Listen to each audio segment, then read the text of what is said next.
Unaware his wife was the secret daughter of a trillionaire who owned the company he worked for, Derek Morrison signed the divorce papers with a satisfied smirk, his mistress Vanessa clinging to his arm in their modest apartment where his wife had paid most of the bills for 5 years.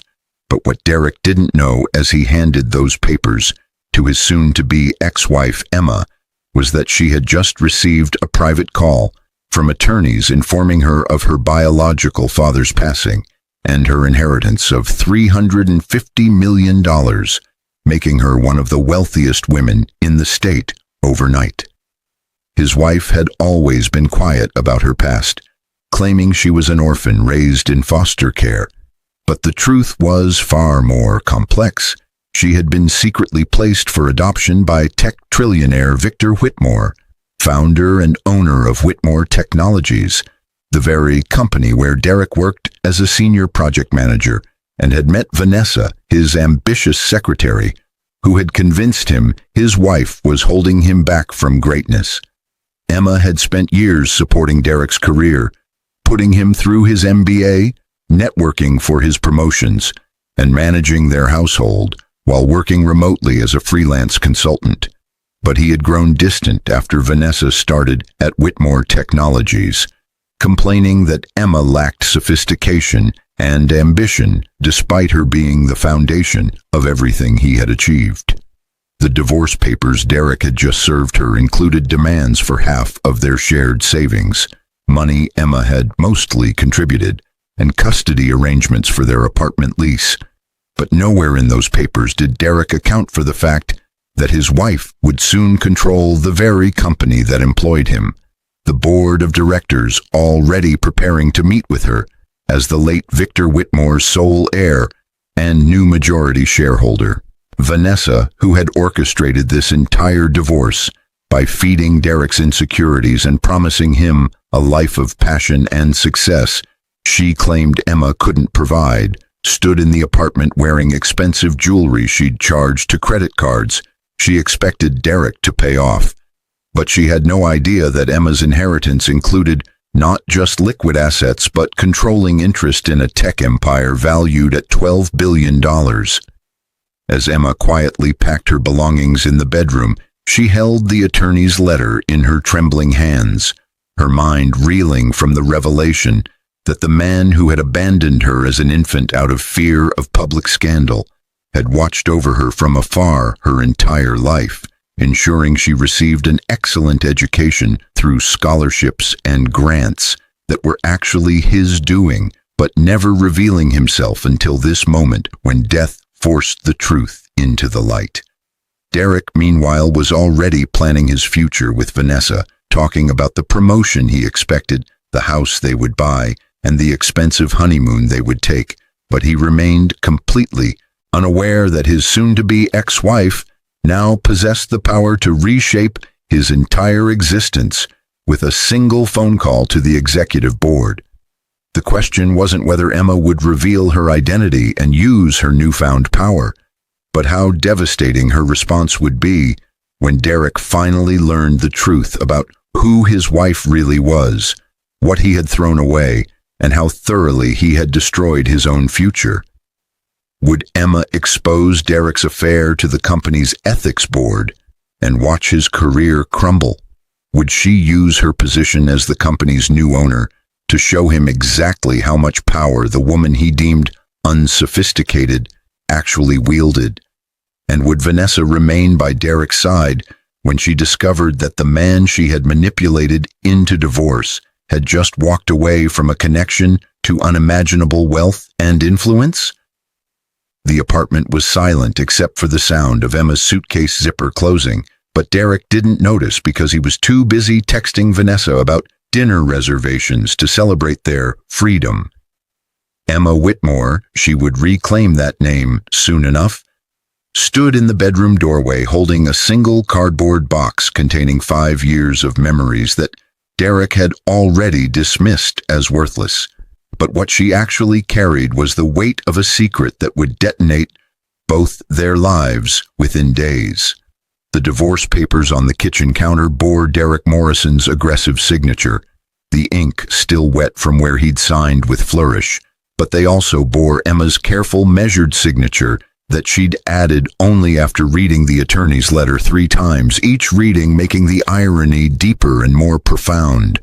Derek scrolled through his phone, his back to Emma, his mind already in the future he'd planned with Vanessa. But if he had turned around, he might have noticed the way Emma's hands no longer trembled, the way her shoulders had straightened, the way something fundamental had shifted in her bearing. She wasn't the broken woman he expected her to be, but Derek wouldn't realize this until it was far too late. "I'll be out by tonight," Emma said quietly, her voice steady despite the earthquake happening inside her chest. Derek glanced up briefly, his expression showing relief rather than regret, but he failed to recognize that Emma's calmness wasn't defeat. It was the eye of a hurricane gathering strength. "Probably for the best," he muttered, returning to his phone. "Vanessa says we should put this place on the market fast. Fresh start and all that." Emma nodded slowly, but she was calculating timelines, legal procedures, and the various ways a person's world could collapse when they discovered they'd betrayed someone who now controlled their professional destiny. "The apartment's in my name," she reminded him, her tone still even. "The lease, the deposit, everything." Derek waved dismissively, but his cavalier attitude revealed how little attention he'd paid to the practical details of their life together. "We'll figure it out. You can buy me out or whatever." Buy him out? Emma almost laughed at the absurdity, but she maintained her composure, her mind already 3 steps ahead of this conversation. The attorney's letter had been clear. She had 72 hours to claim her inheritance, sign the necessary documents, and assume her position on the board of directors at Whitmore Technologies. But Derek didn't know that in 72 hours, his entire world would transform in ways his limited imagination couldn't fathom. The backstory Emma had maintained for years, orphan, foster care, community college on grants, had been carefully constructed to protect her from exactly the kind of opportunistic attention that wealth attracted. But it had also been a test, one that Derek had failed spectacularly.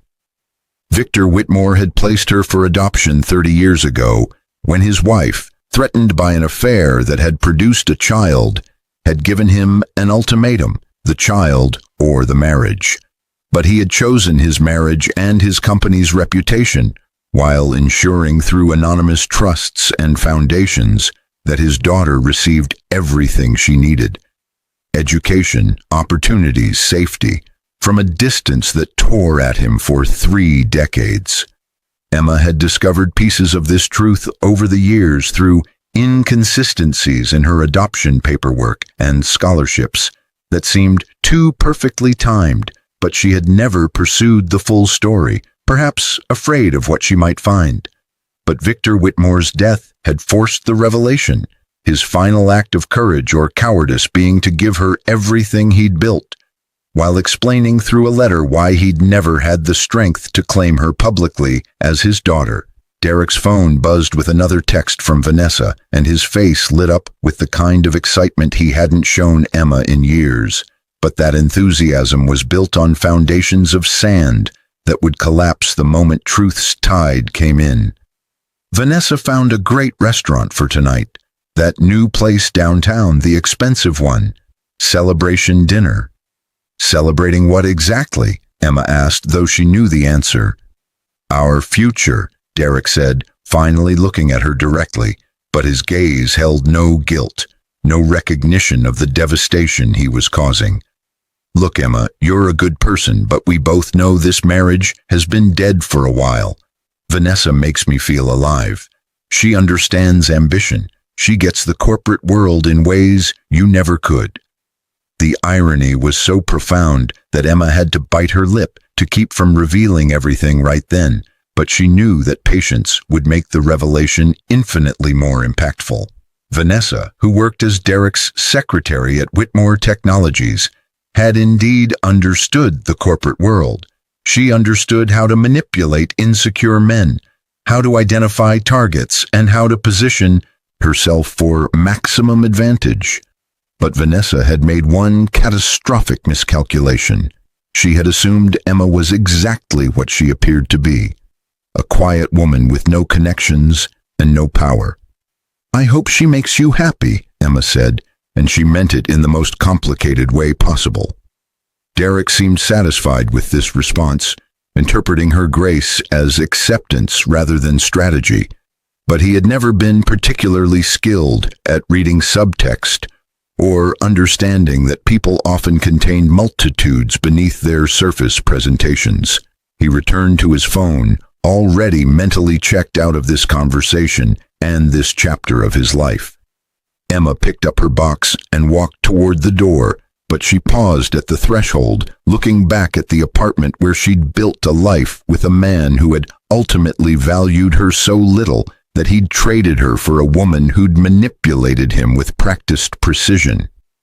The furniture was mostly hers, purchased with her money, but she would leave it all because where she was going, she wouldn't need any of these modest possessions. "Derek," she said, her voice carrying a weight he didn't recognize, "do you remember when we met? I asked you what success meant to you." He looked up, confused by this sudden detour into memory, but he answered automatically. "Building something meaningful, making a difference, being recognized for my work." "And you feel like you're achieving that at Whitmore Technologies?" "I'm getting there," Derek said, his chest puffing slightly with pride. "The promotion I'm expecting will put me on the executive track. Regional Vice President, corner office, the works. Vanessa's been incredible at helping me position myself for it." Emma nodded slowly, committing this moment to memory, but she was also noting every detail for the conversation she would have with the board of directors in exactly 68 hours.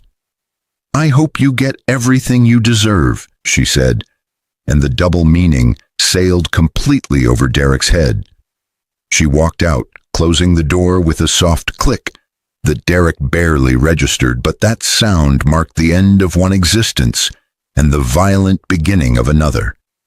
Emma descended the stairs of the apartment building, emerged onto the street, and stood for a moment in the afternoon sunlight, feeling the warmth on her face while holding a letter from a dead father she'd never known and divorce papers from a husband who'd never truly seen her. Her phone rang. The attorney, Robert Carmichael, his voice professionally sympathetic but also urgent with legal timelines and procedural necessities. "Ms. Whitmore," he said, using her birth name for the first time in her life. "I know this is overwhelming, but we need to begin the process. The board is expecting you Monday morning. The announcement will go public Tuesday. The media will be intense." "I understand," Emma said, her voice clearer than it had been in years. "There are also some complications you should be aware of regarding Whitmore Technologies' current employees. As the new majority shareholder, you'll have access to all personnel files, performance reviews, and active HR investigations. Some situations may require your immediate attention." Emma's mind flashed to Derek, to Vanessa, to the small empires people built within larger empires, but she pushed those thoughts aside for the moment. "Mr. Carmichael, I need you to do something for me. I need complete confidentiality maintained until Tuesday's public announcement. No leaks, no rumors. No one at Whitmore Technologies can know about my identity or my relationship to Victor Whitmore until the official reveal." There was a pause on the line, but then Carmichael's tone shifted to something almost appreciative. "You have a plan." "I have questions that need honest answers," Emma corrected, but she was also forming a plan, one that would reveal exactly who Derek and Vanessa truly were when they thought no one of consequence was watching. "And I need to see how certain people behave when they believe there are no consequences." "Understood. The board meeting is scheduled for Monday at 9 a.m. I'll have a car pick you up at 8. We have much to discuss before then. your father's estate, the company's current projects, strategic priorities, and your vision for leadership. Emma ended the call and looked up at the apartment building where Derek was undoubtedly still texting Vanessa about celebrations and futures built on the rubble of broken promises, but neither of them understood yet that they had demolished their own foundations, not hers. She walked to her car, a 10-year-old sedan she'd maintained meticulously, and drove toward a future that neither she nor Derek could have imagined when they'd met at a coffee shop 7 years ago, back when she'd been enchanted by his ambition and he'd been drawn to her stability. The backstory of their relationship played through Emma's mind as she drove. They'd met when she was 23, working as a freelance business consultant while finishing her degree in organizational management, a degree paid for by one of Victor Whitmore's anonymous foundations, though she hadn't known it then. Derek had been 25, newly hired at Whitmore Technologies as a junior analyst, full of dreams and hunger that Emma had found attractive because it suggested someone who wanted to build something meaningful. Their courtship had been sweet but unremarkable, filled with cheap dinners and long walks and conversations about futures they would build together, but Emma now recognized that Derek had always been more in love with the idea of success than with her, specifically. She had supported his MBA, both financially and emotionally, while he studied nights and weekends. She had networked at company events, making connections that benefited his career. She had managed their household so completely that Derek could focus entirely on climbing the corporate ladder. But somewhere around year 3, Derek had started viewing her contributions as obligations rather than gifts, her support as expectations rather than choices. By year 4, he'd begun making comments about her lack of corporate ambition, her preference for remote work, her contentment with their modest lifestyle. By year 5, Vanessa had started at Whitmore Technologies, and Derek had found someone who reflected back to him a more exciting version of himself. Emma pulled into the parking lot of a hotel. She would need somewhere to stay while she figured out her next steps, and sat in her car for a long moment, processing the seismic shifts of the past 6 hours. This morning she'd been Emma Morrison, quiet wife of an ambitious corporate climber, contemplating a divorce that would leave her with half of very little. But tonight she was Emma Whitmore, daughter of a trillionaire, heir to a tech empire, an unknowing puppet master of the man who'd just discarded her. The letter from Victor Whitmore lay on the passenger seat, and Emma picked it up again, reading her father's words for the 4th time. His handwriting was precise but shaky. Illness had taken him quickly, and his words carried the weight of 3 decades of regret. Emma, I have failed you in every way a father can fail a daughter, except one. I ensured you would never want for opportunity, even if you could never know where that opportunity came from. I was a coward. I chose reputation over relationship, image over integrity, comfort over courage. I told myself I was protecting you from the burden of my public life, but the truth is I was protecting myself from the inconvenience of public scandal. Your mother, your birth mother, was a brilliant engineer who worked for my company. What we shared was real, but I was married, and when you were conceived, I was given a choice by my wife. Abandon you or lose everything I'd built. I chose my company, I chose my marriage, I chose everything except you, and I have lived with that shame every day since. But I watched you, Emma, from a distance, always from a distance. I saw you excel in school on scholarships I quietly funded. I saw you graduate with honors from a university whose endowment I significantly increased the year you applied. I saw you build a career and a life with grace and integrity that I never possessed. I saw you marry a man who works for my company, and I have watched with growing concern as that man has taken you for granted in ways that mirror my own moral failures. Now I am dying, and cowardice no longer serves any purpose. This letter accompanies legal documents that make you the sole heir to my estate and the majority shareholder of Whitmore Technologies. You will own controlling interest in a company valued at $12 billion.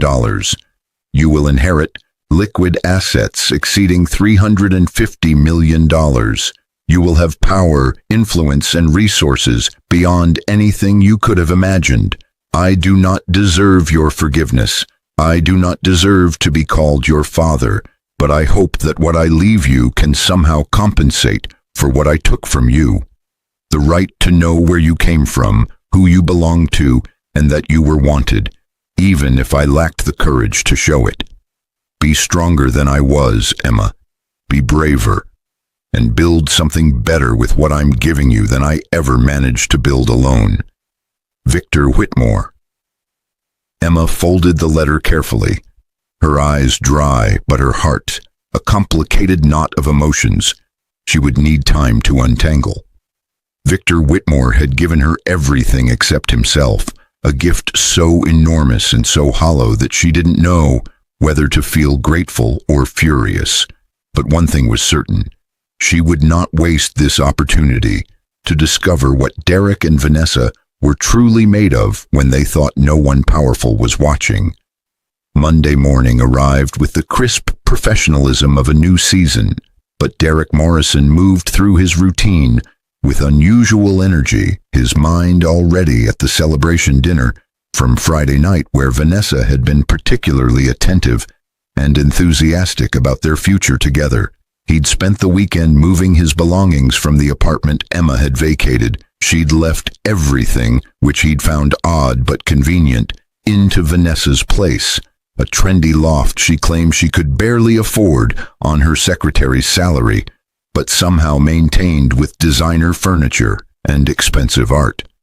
The morning commute to Whitmore Technologies took Derek through the city's corporate corridor, tall glass buildings reflecting morning sun and ambition in equal measure. But he didn't notice the unusual number of luxury vehicles in the executive parking garage or the clusters of senior management arriving earlier than usual. Something was happening at the highest levels of the company, but Derek's focus remained on his expected promotion, the one Vanessa had assured him was definitely coming, based on her access to executive communications. Derek's office was modest but respectable, the space of a senior project manager who'd steadily climbed without quite breaking through to executive status, and he settled into his chair with the satisfaction of someone who believed they were about to leap to the next level. His computer hummed to life, and he began reviewing the project status reports that would be part of this week's executive briefing, the briefing where he believed his promotion would be announced. Vanessa appeared in his doorway at 8:30, her professional attire carefully calculated to suggest competence while maintaining the allure that had initially caught Derek's attention, but her expression carried unusual tension. "Have you heard anything about today's board meeting?" she asked, her voice low. Derek shook his head, but he felt a flutter of anticipation because board meetings often preceded significant company announcements. "Is it about the Q4 earnings? The investor calls?" "No one knows," Vanessa said, moving closer and dropping her voice further. "But every C-suite executive is here, and I saw Robert Carmichael from legal arriving with someone in a private car, young woman, 30s maybe. They went straight to the executive floor." "New hire," Derek suggested, though his mind was already spinning through possibilities.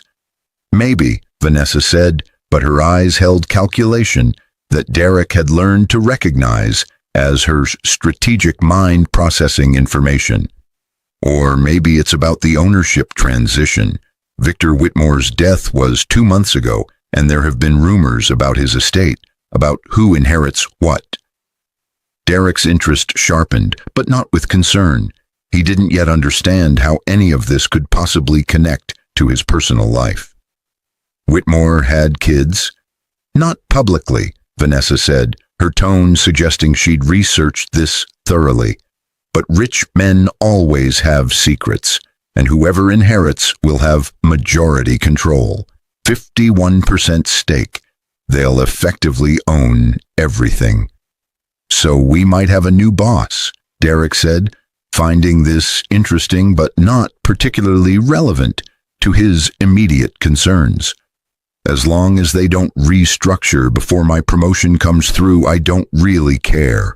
Vanessa nodded, but her expression remained thoughtful in ways Derek didn't fully process because he had never quite understood that Vanessa's interest in him was directly proportional to his perceived value and positioning, not to any genuine connection. She had assessed Derek as a rising prospect when she'd targeted him, a man positioned for executive advancement who could be manipulated through his insecurities about his wife and his marriage. But if Derek's trajectory changed, so would Vanessa's loyalty. The morning progressed with unusual undercurrents throughout the building, whispers and speculation flowing through departments like electrical currents. But Derek remained focused on his work, confident in his position and blind to the gathering storm. At 11 a.m., an all-staff email arrived. Company-wide announcement tomorrow at 10 a.m. Attendance mandatory, details to follow. Derek's phone buzzed with a text from Vanessa. "This is big. Something major is happening." He texted back, "Maybe the new owner wants to introduce themselves. Put on a good show." But Derek's casual confidence would prove catastrophically misplaced, because while he prepared for a promotion he believed was inevitable, Emma Whitmore sat in the executive boardroom listening to Robert Carmichael present the legal framework of her inheritance, while 8 senior directors absorbed the shock that their late founder's secret daughter was now their majority shareholder and, effectively, their boss. Emma had spent the weekend in intensive briefings, company financials, strategic initiatives, personnel challenges, competitive landscape, and what she'd learned had sharpened her understanding of exactly where Derek and Vanessa fit in the corporate ecosystem. Derek was competent but not exceptional, his advancement aided significantly by Emma's networking and support rather than by pure merit. Vanessa was flagged in HR notes as politically savvy and ambitious. Euphemisms that suggested she was skilled at manipulation but carefully avoided crossing lines that would trigger formal complaints. "The announcement tomorrow will shock the organization," said Margaret Torres, the CFO, a woman in her 50s with sharp eyes that had been assessing Emma since she'd walked into the room. "Victor kept this secret for 30 years. People will have questions. The media will be intense." "I understand," Emma said, her voice calm but carrying authority that surprised even her. "But I'm not interested in making this about personal drama or family secrets. I'm interested in understanding this company, its people, and where it's heading." James Kirkland, the COO, leaned forward with the kind of direct intensity that suggested he appreciated straight talk. "Ms. Whitmore, you now control 51% of a company worth $12 billion, but you've never worked in corporate technology. What are your intentions?" Emma had anticipated this question, and her answer was both honest and strategic.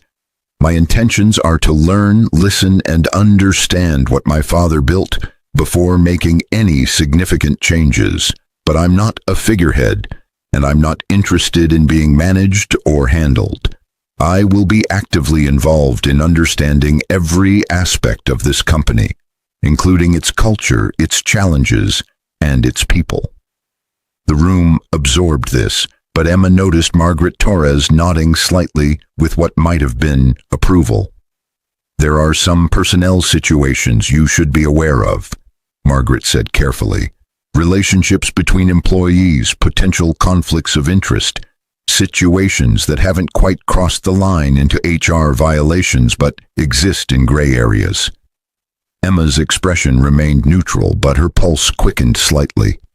"Such as?" Margaret glanced at a tablet, then back at Emma. "Derek Morrison, Senior Project Manager, recently divorced, currently in a relationship with Vanessa Hartley, his secretary. The relationship began approximately 6 months ago, while Mr. Morrison was still married. There have been some concerns about preferential treatment, about Ms. Hartley's access to confidential information, and about Mr. Morrison's judgment. The room went very quiet, but if anyone noticed the slight tightening around Emma's eyes, they didn't comment on it. Robert Carmichael, who knew Emma's connection to Derek, watched her carefully, but Emma's voice remained steady when she spoke. "What actions have been taken?" "The situation has been monitored but not formally addressed," Margaret said. "The affair wasn't technically a policy violation, since Ms. Hartley reports to Mr. Morrison willingly, and she's never filed a complaint. But there have been questions about Mr. Morrison's promotion recommendations for Ms. Hartley, about his access to executive communications through her, and about his recent divorce timing." "I see," Emma said, and she did see. She saw everything with a clarity that 3 days of revelation had provided. "Are there other situations like this?" "A few," James Kirkland admitted. "We're a large company. These things happen. The question is how the new leadership wants to handle them." Emma considered this carefully, weighing vengeance against integrity, personal hurt against professional responsibility, but her answer came from a place of principle that Derek had never properly recognized in her. "I want a full review of all personnel situations that exist in gray areas, not witch hunts, not purges, but honest assessments of whether people are being advanced on merit or manipulation, whether relationships are genuine or strategic, and whether our culture supports integrity or just cleverness." The executives exchanged glances that suggested Emma had just passed some kind of test, but she wasn't finished. "I also want to understand our performance review processes. How do we evaluate people? What metrics matter? And how do we ensure that advancement is based on actual contribution rather than proximity to power?" "That's a comprehensive review," Margaret said, but her tone suggested respect rather than resistance. "It will take time." "We have time," Emma said, "but I want to start with transparency. Tomorrow's announcement needs to be honest about who I am, where I came from, and what my presence means for this company's future. And then I want to spend the next several weeks understanding this organization from the ground up." The meeting continued for another 2 hours, covering financial details, strategic priorities, and the practical realities of Emma's new position. But when it finally concluded, Emma remained in the boardroom with Robert Carmichael, while the executives filed out. "You handled that well," Carmichael said once they were alone. "I told the truth," Emma replied. "That's not handling, that's just honesty." "Honesty can be radical in corporate environments," Carmichael observed. "But regarding Derek Morrison and Vanessa Hartley, what do you want to do?" Emma walked to the floor-to-ceiling windows overlooking the city, the view from the executive floor revealing the scope of what she now controlled. But her mind was on the man who divorced her days ago, without knowing any of this existed. "I want to do nothing," she said finally. "I want to watch what they do when tomorrow's announcement happens. I want to see how they react, what choices they make, and who they really are when they think no one who matters is watching." "That's a test," Carmichael said. "It's an observation," Emma corrected.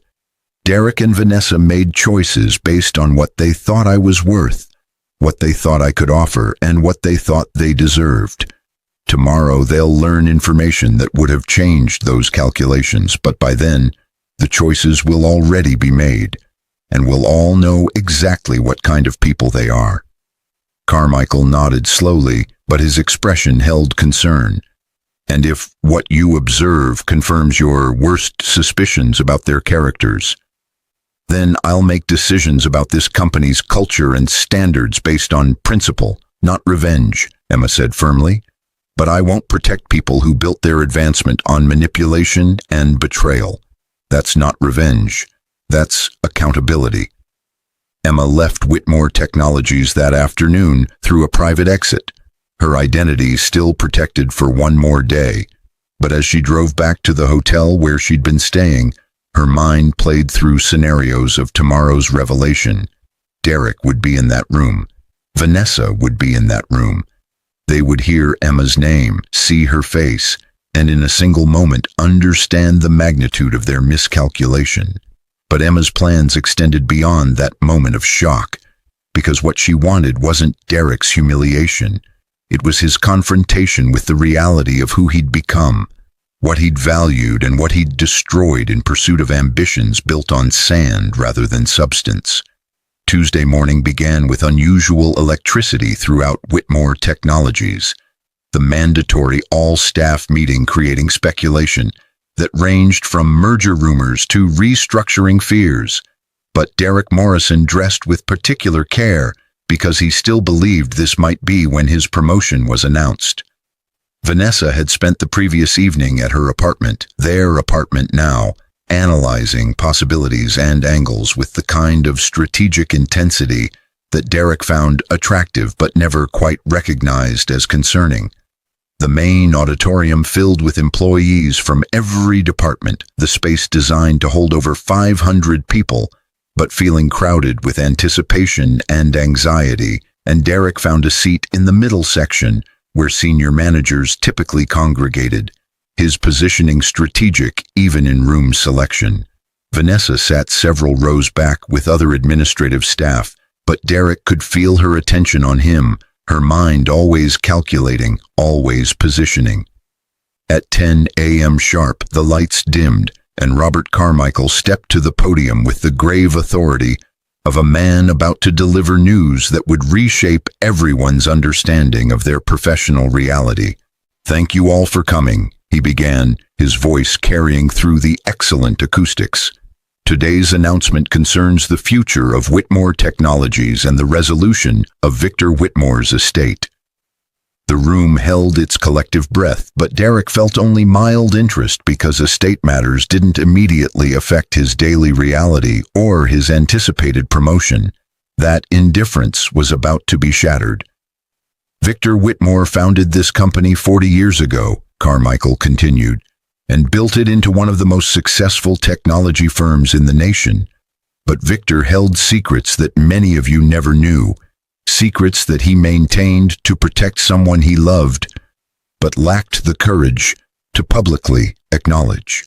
The room's attention sharpened, confusion mixing with curiosity, but Derek's expression remained neutral because this still seemed like historical preamble rather than immediate relevance. That would change in approximately 30 seconds. "Victor Whitmore had a daughter," Carmichael announced, and the room erupted in surprised murmurs. 30 years ago, he made the difficult decision to place this daughter for adoption, maintaining her safety and supporting her education through anonymous means while never revealing their relationship publicly. But in his final wishes, Victor corrected this failure by leaving his estate and controlling interest in this company to his daughter, making her the majority shareholder and effective owner of Whitmore Technologies. Derek's interest increased marginally, but he still didn't understand how this could possibly impact him personally. The idea that he might know this mysterious heir, might have been married to her, might have just divorced her, remained completely outside his realm of possibility. "Ladies and gentlemen," Carmichael said, "I'd like to introduce you to Emma Whitmore, Victor Whitmore's daughter and the new majority owner of this company." The lights came up on the stage, and Emma walked out from the wings, her posture straight, her expression composed, her presence commanding in ways Derek had never seen in all their years of marriage. But it took him a full 3 seconds to recognize her, because his brain couldn't process that the woman on stage and his ex-wife could possibly be the same person.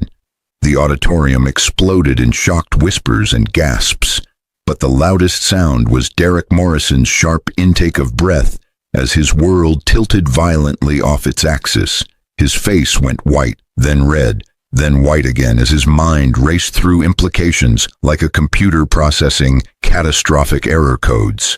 Emma, his Emma, the woman he'd divorced 5 days ago, the woman he'd dismissed as unsophisticated and unambitious, the woman who'd supported him through everything.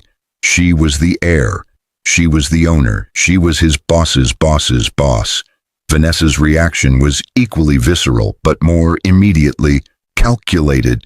Derek heard her sharp gasp from several rows back, and when he instinctively turned to look at her, he saw her face cycling through shock, horror, and rapid strategic recalculation as she understood that she had orchestrated Derek's divorce from literally the most powerful person in the building. Emma's voice filled the auditorium, calm and clear and carrying authority that seemed to come from some deep place Derek had never accessed in all their years together. "I know this is shocking," she began, and her eyes swept the room, but didn't linger on Derek, a strategic choice that somehow hurt more than direct confrontation would have.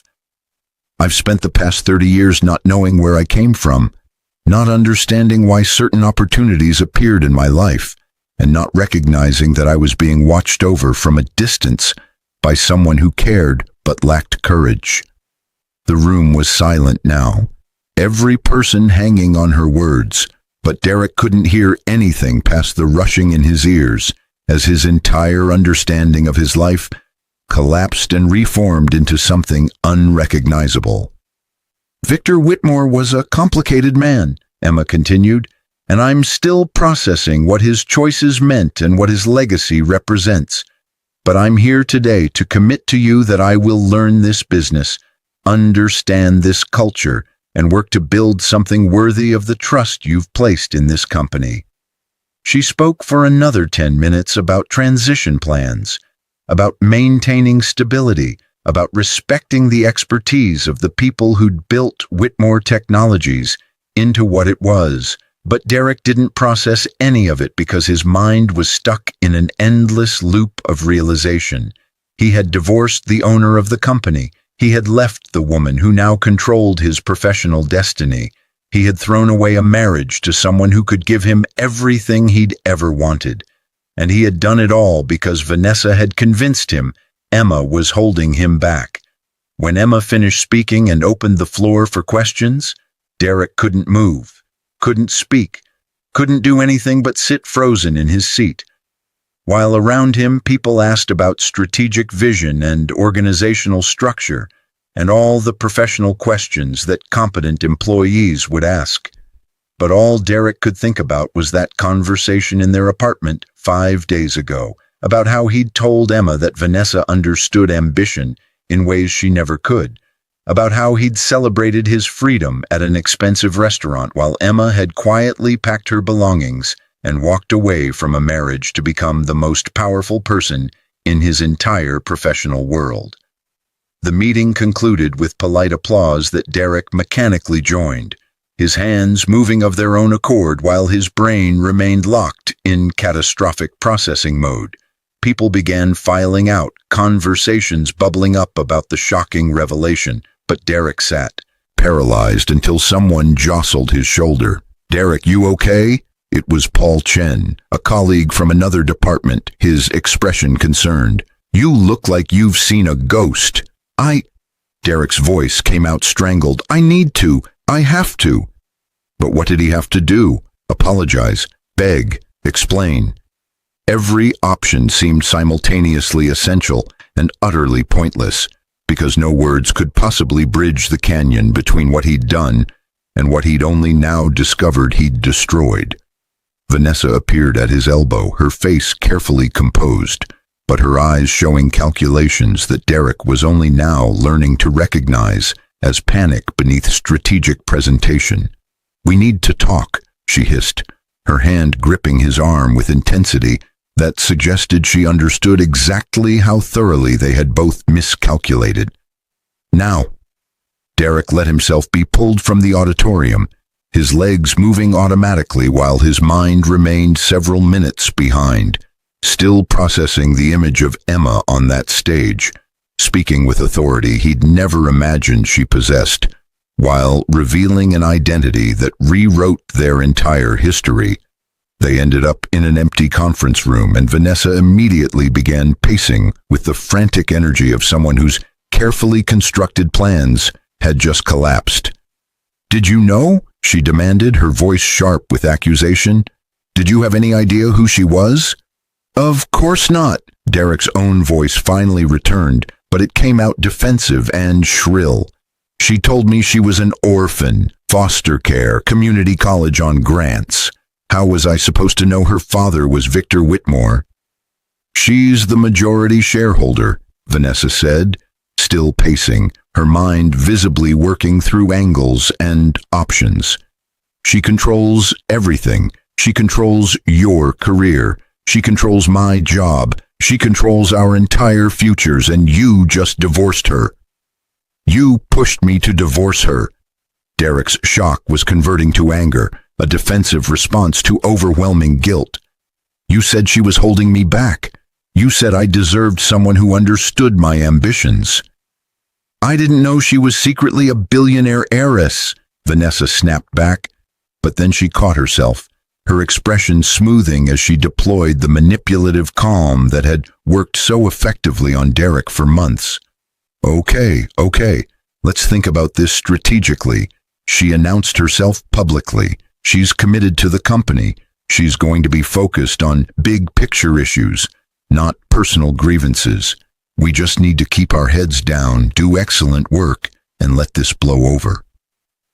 But Derek's mind was elsewhere, replaying conversations with Emma, remembering the way she'd supported him, the way she'd never complained when he spent nights studying for his MBA, the way she'd networked at company events to help his career, and the way she'd quietly accepted the divorce without fighting or pleading or making it difficult.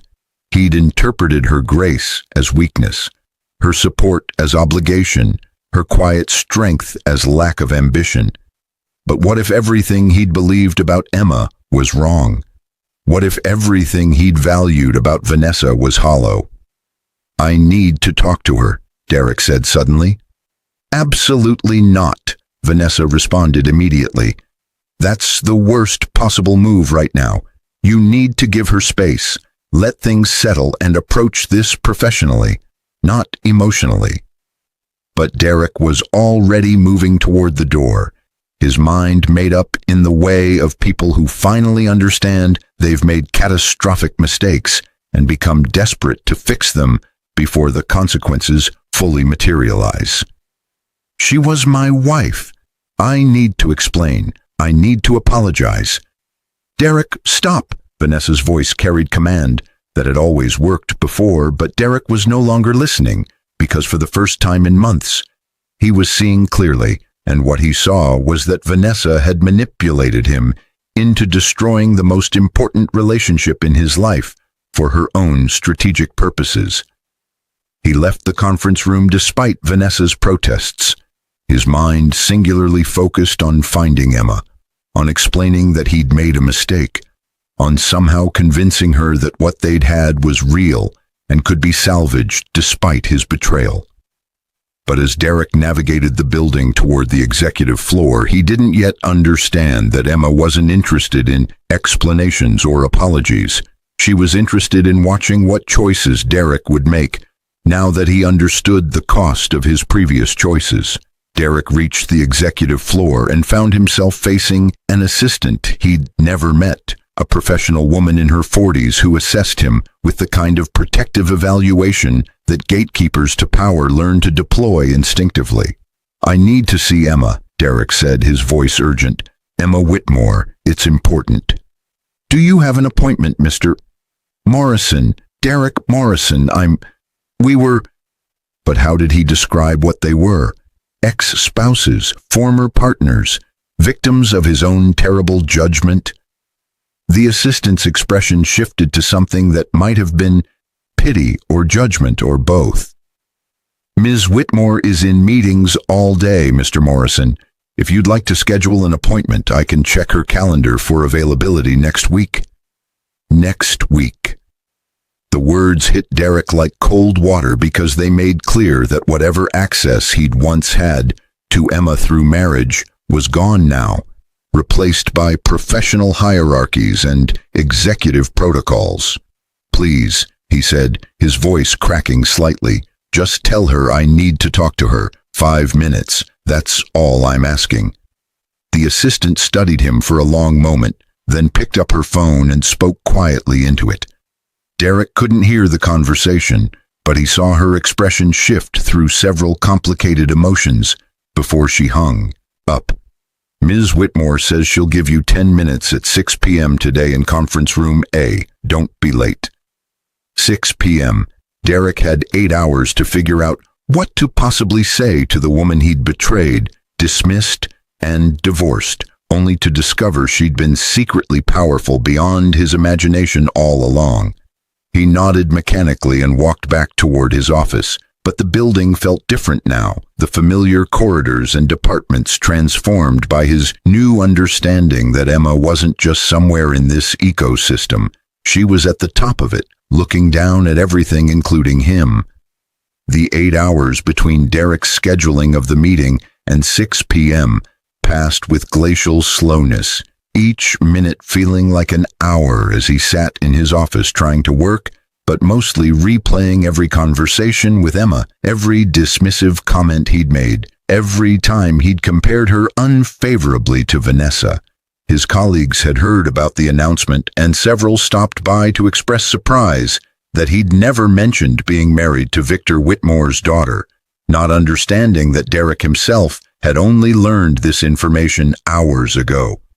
Vanessa had texted him 17 times, her messages escalating from strategic advice to demands to meet, to accusations that he was about to make things worse, but Derek had silenced his phone because he couldn't deal with her manipulation while trying to process his own catastrophic misjudgment.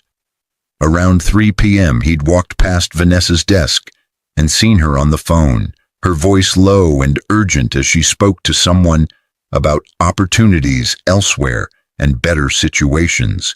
And Derek had understood with sinking certainty that Vanessa was already planning her exit strategy, calculating her next target, demonstrating exactly the kind of opportunistic character that Emma had possessed the opposite of.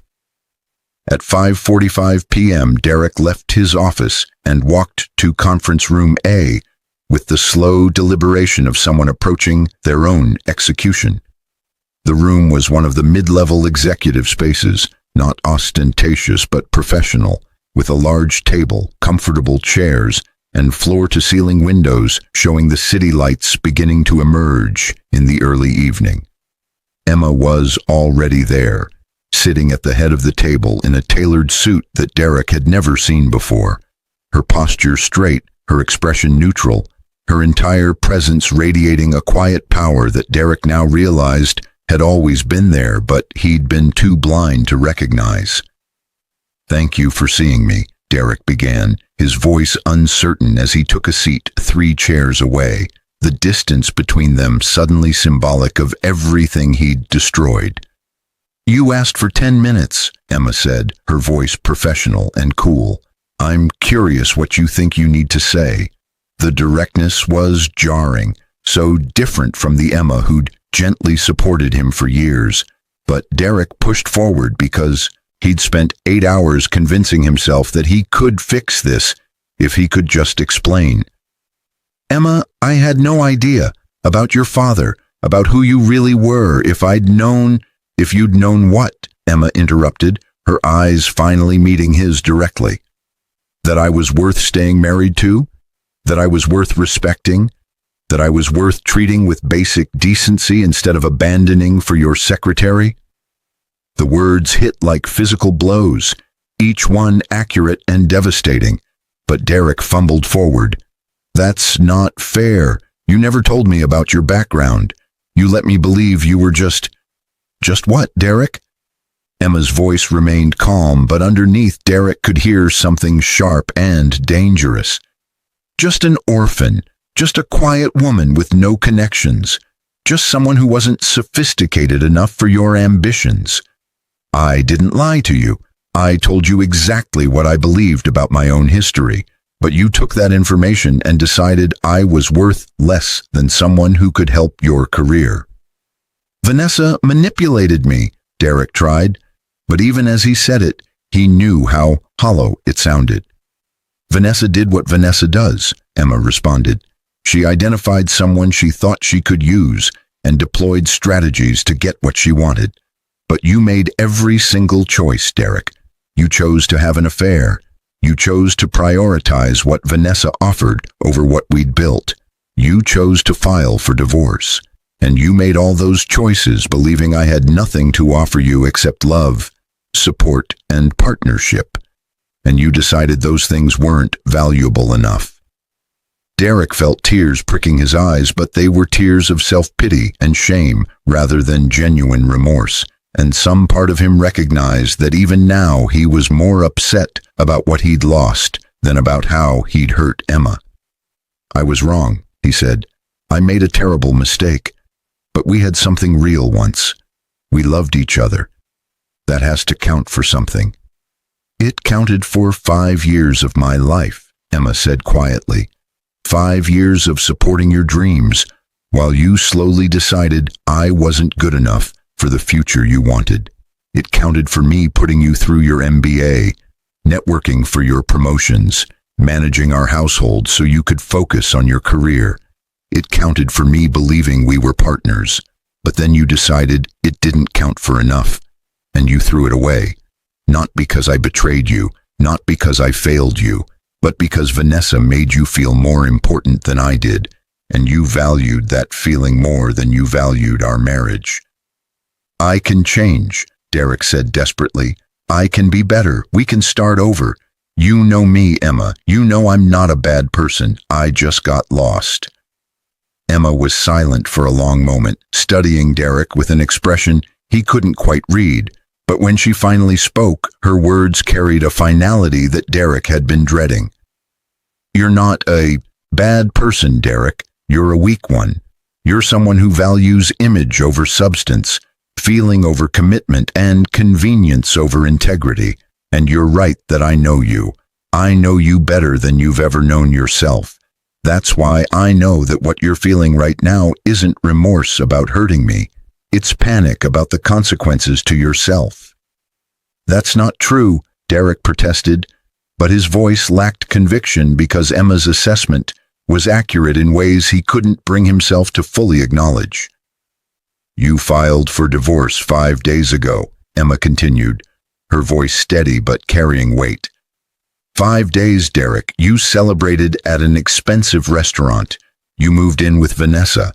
You texted her about your future together while I packed my belongings. And in all that time, you never once reached out to ask if I was okay, to acknowledge what you were destroying, or to show any concern for anything except your own happiness.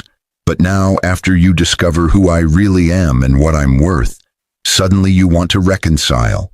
Suddenly our marriage was valuable. Suddenly you remember that you loved me. Derek opened his mouth to protest, but no words came because every defense he could offer would only prove Emma's point more thoroughly. I gave you access to the most important parts of my life, Emma said. My time, my energy, my support, my love. And you took all of it for granted because you thought I had nothing else to offer. You thought I was just a quiet woman with no ambitions and no value beyond what I could do for you. But the truth is, Derek, I always had more to offer. You just never bothered to see it because you were too busy measuring my worth by standards that had nothing to do with actual value. What do you want me to say? Derek's desperation was transforming into defensive anger, a last refuge for people confronting their own moral failures. That I'm sorry that I was wrong. I was wrong. What else is there? There's the truth, Emma said simply. The truth is that if I had announced my identity before you filed for divorce, you never would have left me. You would have stayed because I was suddenly valuable by your standards. But that wouldn't have been love, Derek. That would have been opportunism. And that's exactly what Vanessa offered you. She saw your value as a rising corporate prospect and positioned herself accordingly. You two are actually perfectly matched. The observation was clinical and devastating, and Derek felt something breaking inside him that he suspected was his last defense against understanding the full scope of his moral failure. "So that's it," he said, his voice barely above a whisper. "Our marriage, our history, everything we had, none of it matters." "It mattered," Emma corrected gently. "It mattered very much. But you're the one who decided it didn't matter enough."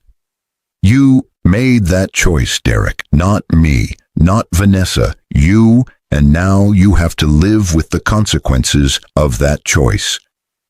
"What consequences?" Derek asked, and immediately regretted the question, because it revealed that even now he was still focused on what this meant for him, rather than what he'd done to Emma.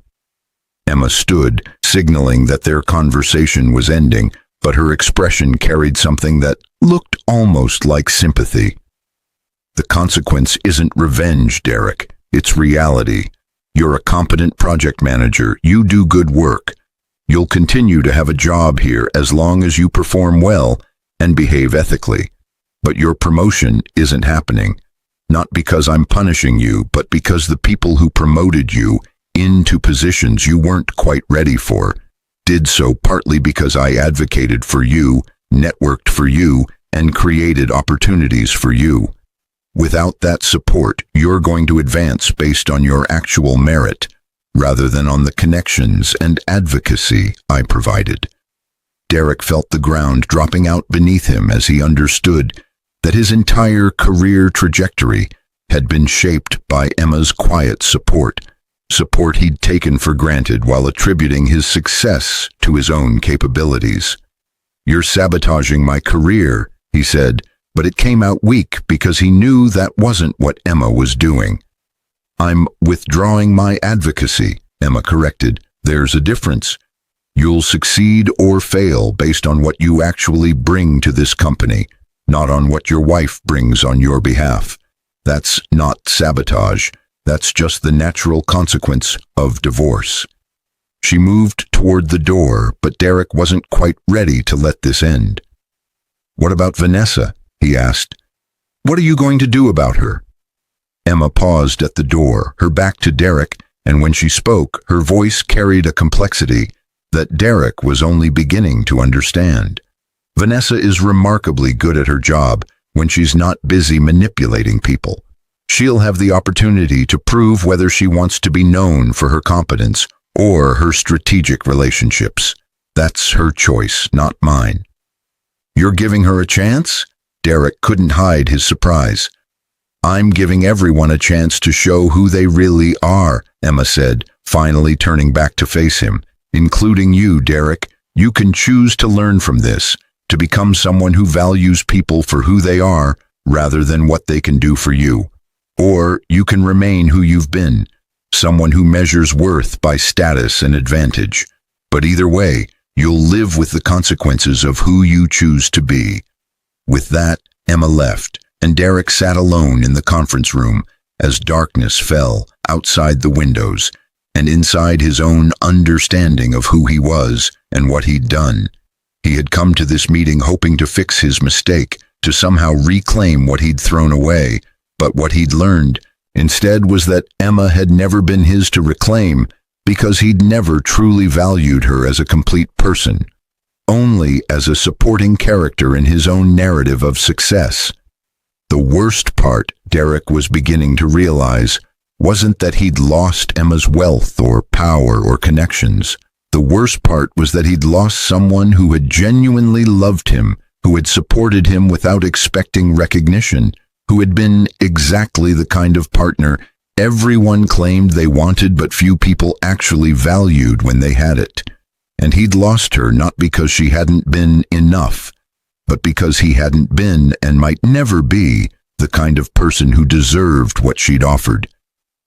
The weeks following Emma's announcement transformed Whitmore Technologies in ways subtle and profound, the culture shifting as people recalibrated their understanding of power, value, and integrity under leadership that prioritized substance over appearance.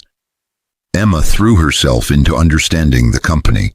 spending time in every department, asking questions that revealed both her intelligence and her genuine interest in the people who made the organization function. Her approach was neither revolutionary nor vindictive. It was simply honest, and that honesty created ripple effects throughout the system.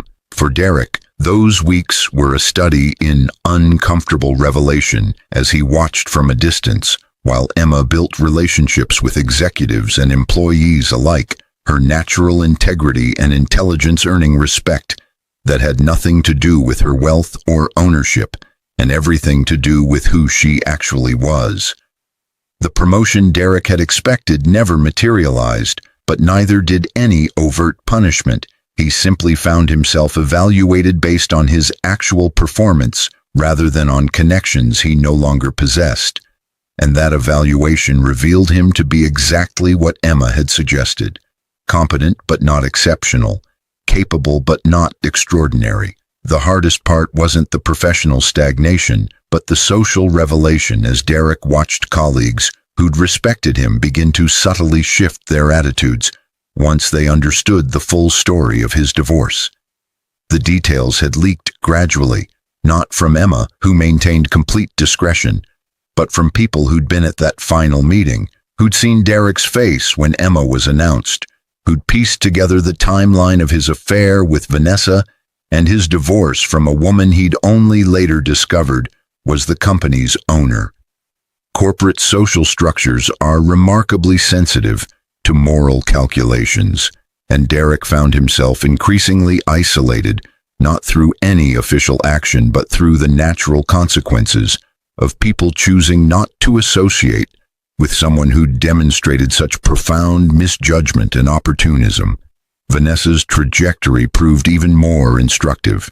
She'd spent the first week after Emma's announcement in a state of strategic panic, updating her resume, reaching out to contacts, positioning herself for an exit that would minimize damage to her carefully cultivated professional image. But then something unexpected happened. Emma had called Vanessa to her office for a conversation that Vanessa had anticipated would end with her termination, but instead had ended with an offer. "You're skilled at understanding systems and positioning within them," Emma had told Vanessa, her voice carrying neither judgment nor warmth, just professional assessment. "The question is whether you want to be known for manipulating those systems or for contributing to them. If it's the latter, you have an opportunity here. If it's the former, you should probably find somewhere else to deploy those skills." Vanessa, to her credit or her continued strategic calculation, had chosen to stay, but she'd also withdrawn from her relationship with Derek with ruthless efficiency once she'd recognized that his value had plummeted while his complications had increased. Derek had watched this unfold with a growing understanding that Vanessa had never cared about him as a person, only as a vehicle for her own advancement, and that recognition forced him to confront uncomfortable truths about why he'd found her attractive in the first place. Emma, meanwhile, was discovering aspects of her father's legacy that complicated her feelings about her inheritance in ways she hadn't anticipated. Victor Whitmore had indeed watched over her from a distance, ensuring opportunities without revealing himself, but he'd also built a company that sometimes prioritized profit over people, growth over ethics, and appearance over substance. Emma found herself in the position of inheriting not just wealth, but responsibility for systems that didn't always align with her values, and she attacked that challenge with the same quiet determination she'd brought to supporting Derek's career, except now she was supporting something larger and potentially more meaningful. She restructured the performance review system to emphasize contribution over connection, merit over manipulation. She implemented transparency measures in promotion decisions that made it harder for people like Vanessa to advance through strategic relationships rather than actual competence. She established programs for employees in situations similar to her own past, people with talent but without obvious connections, or advocates who might otherwise be overlooked by systems that rewarded visibility over capability. The changes weren't dramatic or revolutionary, but they were significant, and they gradually transformed Whitmore Technology's culture from one that tacitly accepted political maneuvering to one that increasingly valued integrity and substance. Some people left, including several executives who'd thrived under the previous system, but many more stayed and thrived under leadership that recognized them for what they contributed, rather than who they knew. Derek watched all this from his position of competent mediocrity, no longer rising but not exactly falling either, just existing in the middle of the pack where his actual capabilities placed him. The hardest moments came when he'd see Emma in the cafeteria or the hallways. Her presence never quite comfortable but never overtly hostile either, as she treated him with the same professional courtesy she extended to all employees. Nothing more, nothing less. The complete absence of special consideration somehow more painful than active antagonism would have been. One evening, approximately 2 months after Emma's announcement, Derek found himself working late on a project deadline, and he encountered Emma in the building's lobby as she was leaving. For a moment, they stood in the kind of awkward proximity that former intimates sometimes experience, neither quite sure what acknowledgement was appropriate or expected. "Derek?" Emma said simply, her tone neutral. "Emma," Derek replied, then found himself speaking before he could stop himself. "I've been watching what you're doing here. The changes you're implementing. They're good. They're right." Emma studied him for a moment, her expression unreadable.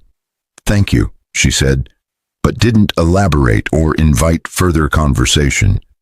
Derek knew he should let this go, should accept the professional boundaries Emma had established, but something pushed him to continue. "I understand now," he said quietly, "what you were trying to tell me in that conference room about value and worth and measuring people by the wrong standards. I understand it now." "Do you?" Emma's question wasn't mocking, just genuinely curious. "I think so," Derek said, though his voice carried uncertainty. "I spent our entire marriage focused on becoming someone important by standards that didn't actually matter. Position, status, perception. And I failed to recognize that you were already someone important, not because of who your father was, but because of who you were, your integrity, your support, your actual character. I measured you by categories that had nothing to do with your real value, and I lost something irreplaceable because I was too blind to see what actually mattered." Emma was quiet for a long moment, and when she spoke, her voice carried something softer than the professional distance she'd maintained. "That's closer to understanding than you've gotten before," she said. "But Derek, the real question isn't whether you understand what you lost with me. It's whether you understand what you lost in yourself, the person you could have been if you'd valued the right things, if you'd built your life on substance instead of appearance, if you'd been someone who measured worth by actual character, rather than by what people could do for you." The observation hit Derek with the force of revelation because Emma was right. His regret had been primarily about losing her, about what he'd sacrificed, about what he no longer had access to, but he hadn't spent nearly enough time considering the person he'd become in making those choices, the moral compromises he'd accepted, the character he'd failed to build while chasing external validation and status. "I don't know if I can become that person now," Derek admitted, his voice barely above a whisper. "The person I should have been. I don't know if I have that kind of strength or integrity." "That's the most honest thing you've said to me since the divorce," Emma responded. "And that honesty is actually a foundation you could build on, if you choose to. But Derek, you have to understand that becoming better isn't about winning me back or fixing what we had. That's over. It's about deciding what kind of person you want to be for the rest of your life, regardless of external consequences or rewards. With that, Emma walked toward the exit, pausing only once to look back. "I hope you figure it out," she said. "Not for my sake, I've moved on, but for yours, because everyone deserves the chance to become someone they can actually respect when they look in the mirror." Then she was gone, and Derek stood in the empty lobby processing the gift Emma had just given him. Not forgiveness, which he didn't deserve, and not reconciliation, which wasn't possible, but something potentially more valuable, the honest reflection of who he'd become and the possibility, however difficult, of choosing differently going forward. The conference room overlooked the city from Whitmore Technology's executive floor, sunlight streaming through windows that offered a view of transformation both literal and metaphorical. Emma Whitmore sat at the head of the table, now 32 years old, and fully settled into leadership of a company that had grown under her guidance from $12 billion to $16 billion in valuation, not through aggressive acquisition or questionable practices, but through steady innovation and a culture shift that had attracted top talent who wanted to work somewhere that valued integrity alongside ambition. She was reviewing the annual performance evaluations when Margaret Torres, now Emma's CFO and closest professional confidant, knocked and entered with a tablet. "The promotion recommendations are ready for your final approval," Margaret said, settling into a chair. "Some interesting names this year." Emma scanned the list, her practiced eye noting patterns and trajectories, and she paused at one name in particular. "Derek Morrison," she read aloud, "recommended for promotion to Director of Project Integration by James Kirkland, no less." Margaret nodded, her expression carefully neutral. Morrison's work the past 18 months has been exceptional. He completed the Midwest restructuring project ahead of schedule and under budget. He's mentored 3 junior managers who've all advanced. He's been transparent about mistakes, generous with credit, and has actually turned down 2 opportunities that would have advanced him faster because he said he wanted to be certain he was ready before taking on more responsibility. Emma studied the detailed performance notes, and they told a story of someone who'd done something remarkable. He'd chosen to change, not dramatically or all at once, but gradually and genuinely, building a reputation based on actual contribution rather than on perception or positioning. "What's your recommendation?" Emma asked, though she'd already made her decision. "Approve it," Margaret said without hesitation. "He's earned it. And Emma, for what it's worth, he's never once tried to leverage your past relationship. He's never mentioned it in professional contexts. He's never sought special consideration. He's just done the work." Emma nodded slowly, recognizing the significance of Derek's choices, the discipline it must have taken to rebuild a reputation while working for a company owned by his ex-wife, the character required to advance based solely on merit, while knowing that any hint of leveraging personal history would destroy everything he'd built. "Approved," she said, signing off on Derek's promotion along with several others. "And Margaret, make sure his promotion announcement emphasizes his specific contributions. He's earned recognition for what he actually did, not for managing a complicated situation with grace." After Margaret left, Emma stood at the windows looking out at the city, her mind wandering to paths taken and not taken, to the woman she'd been 2 years ago, devastated by divorce but unknowingly on the threshold of transformation, and the woman she'd become. She'd dated occasionally, though nothing serious, her focus primarily on building something meaningful with her father's legacy, rather than on replacing what Derek had represented. The $350 million inheritance that had seemed so enormous initially had become a tool for change. Scholarship programs for students from foster care, funding for organizations supporting women in technology, investments in companies prioritizing ethics alongside profits. Her phone buzzed with a text from Vanessa Hartley, now working in a completely different department as a strategic operations analyst, a role that utilized her skills at understanding systems without requiring the interpersonal manipulation that had characterized her earlier career. Vanessa had indeed chosen competence over connection, and while she and Emma would never be friends, they'd developed a mutual professional respect built on honest assessment rather than on pretense or history. The text was simple. Saw Morrison's promotion announcement. Well deserved. Progress looks different for everyone, but it's real when it's earned. Emma smiled slightly at Vanessa's observation, recognizing that Vanessa too had chosen a different path, one that suggested people could indeed change when consequences forced honest self-assessment. She didn't respond to the text. Some communications required acknowledgement through action rather than words, but she appreciated the recognition of what Derek's journey represented. That evening, Emma left the office at a reasonable hour, one of the benefits of building a culture that didn't worship overwork, and drove to a small restaurant where she was meeting with a group of young professionals from her scholarship program. These gatherings had become monthly traditions, opportunities to mentor people facing challenges similar to those she'd once faced, chances to provide the kind of direct support that Victor Whitmore had never quite managed to offer her. As she listened to scholarship recipients discuss their goals, challenges, and aspirations, Emma found herself thinking about inheritance in its fullest sense, not just the money and company she'd received, but the responsibilities, complications, and opportunities that came with power and resources.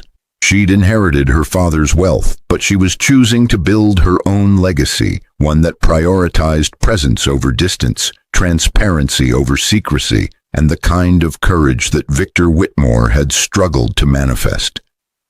Later that night, in the comfortable townhouse she'd purchased in a quiet neighborhood, far from the luxury enclave where she could have easily afforded to live, Emma sat on her couch with a cup of tea and allowed herself to reflect on the past 2 years. She'd gained wealth and power beyond imagination, but she'd also gained something more valuable, the clarity to recognize that her worth had never been determined by external validation, that her value wasn't measured by Derek's recognition of it, and that the quiet strength she'd always possessed was exactly the foundation she'd needed to build something meaningful. She thought about Derek occasionally, with neither bitterness nor longing, but with a kind of philosophical curiosity about how people change or don't change when faced with the consequences of their choices. His promotion represented real growth, but it also represented the natural outcome of choosing differently, not because Emma had orchestrated some revenge or reward, but because systems built on merit ultimately reflected the actual character and capability people brought to them. Emma's phone buzzed again, this time with an email from Robert Carmichael, who'd remained her attorney and advisor through the transition. The message contained estate documents from another client, a reminder that Emma's story of hidden inheritance and revealed identity wasn't unique. Families held secrets, power, complicated relationships, and people often failed to see value until circumstances forced them to recognize it. But Emma's response to her circumstances had been uniquely hers. She'd chosen honesty over manipulation, integrity over revenge, and building something meaningful over destroying those who'd hurt her. That choice hadn't made her weak or foolish. It had made her powerful in ways that transcended wealth or corporate control. Powerful in the sense that she'd maintained her own character while refusing to let others' failures diminish her values. As she prepared for bed that night, Emma caught her reflection in the bathroom mirror and saw someone different from the woman Derek had dismissed 2 years ago. Not because her external appearance had dramatically changed, but because she now carried herself with the confidence of someone who understood their own worth, independent of anyone else's assessment. She was Emma Whitmore, daughter of a trillionaire and inheritor of an empire, yes, but more importantly, she was someone who'd chosen to build something better than what she'd inherited, someone who'd transformed hurt into purpose and betrayal into clarity about what actually mattered. The question of what Derek learned from their story, what Vanessa learned, what others who heard about Emma's journey might learn, those remained open questions that each person would answer through their own choices. But Emma had learned what she needed to learn, that value isn't determined by others' ability to recognize it, that power is most meaningful when used to build rather than destroy, and that sometimes the greatest gift a person can give themselves is the clarity to see who they actually are rather than who others tried to convince them they should be. And that understanding, Emma realized as she turned off the lights and settled into the comfortable bed in her modest townhouse that she'd chosen, despite being able to afford mansions. That understanding was worth more than $350 million, more than controlling interest in a $12 billion company, more than all the external markers of success that people like Derek had spent their lives chasing, because Emma had something that couldn't be inherited or purchased or taken away by anyone else's choices. She had herself, completely and honestly, and that was ultimately the only inheritance that truly mattered. The story of Derek and Emma didn't end with reconciliation or revenge, but with something more realistic and perhaps more powerful. It ended with both of them continuing forward as different people than they'd been. Derek slowly building a character based on earned integrity rather than manipulated perception, and Emma building a legacy that honored both where she'd come from and who she'd chosen to become.